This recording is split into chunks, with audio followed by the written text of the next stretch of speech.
Hello everyone, maayong adlaw ka natong tanan.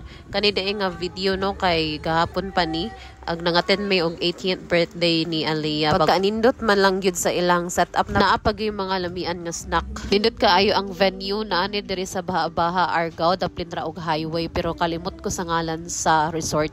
O diba nice kaayo ang setup nila? Don't you know, Char? Ang pag-celebrate nato sa Dibo kay nakuha ni nato sa mga Spanish European style of celebration, coming of age. Anyways, nagsugod na di ay dire.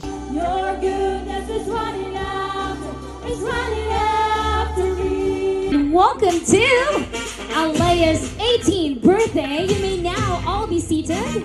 Unya kaning venue di ay no kay daplin da ini dagat tindot kay ang palibot. Mao na to kanida ain pag-celebrate nato og Dibo kay usa da ni tradisyon natong mga Pilipino. I cannot hear you. I cannot hear you daw ingon ng MC. Unya mao na to ang kanidang Dibo consists of 18 roses, 18 treasure and 18 candles. Ug mao to nindot kay ang background music sa pagpaso sa debutant.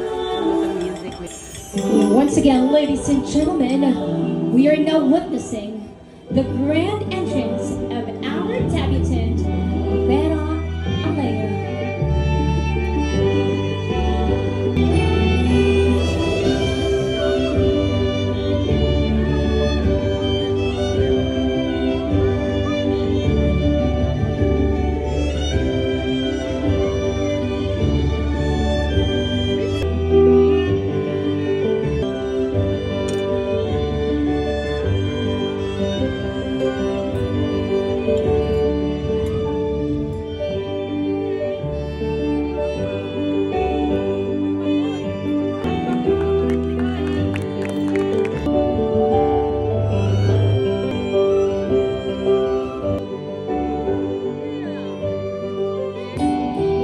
Like a princess.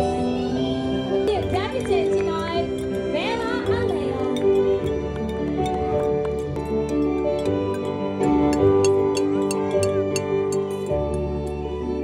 Pagkaanindot no maka-amaze married siya og princess na amaze og taman si Anya god.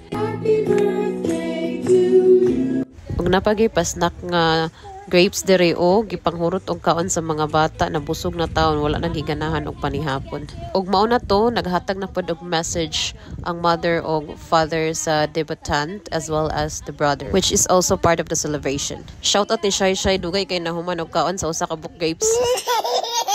So mao na to kaning Dibo as I mentioned earlier consists of 18 treasure, 18 roses and 18 candles. Giadan lang ni siya 18 bills. Dato na taani ko magdibo kay naa may bills. Wala jud ko ka try og bungga nga Dibo pag 18 birthday nako nagpansit ra ko pansit pang kapahaba ng buhat.